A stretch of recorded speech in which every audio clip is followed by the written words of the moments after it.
मामांची काठी आणि अहंकाराचा नाश. भक्तांनो, मामांची काठी फक्त मेंढरं हाकायला नव्हती, ती अहंकार मोडायला होती. खूप लोक सांगतात, ज्यांना मामांनी शिवी दिली, ज्यांना ओरडलं, त्यांचं आयुष्य पालटलंय. कारण काय माहित आहे का? माणूस सुखात असला की छाती फुगवतो, मी मोठा, मी श्रीमंत, मी सगळं करू शकतो असं म्हणतो. पण दुःख देऊन बाळूमामा काय करतात तर मान खाली घालायला शिकवतात.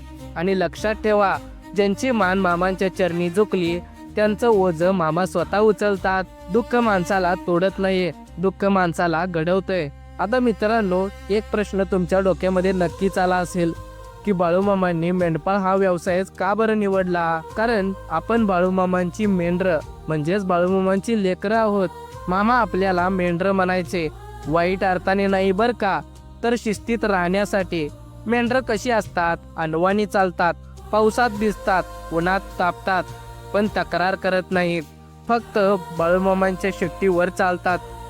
मामा आपल्यालाही तसंच शिकवतात. जीवनात ऊन येईल, वादळ येईल, पाऊस येईल, पण विश्वास सोडायचा नाही आहे.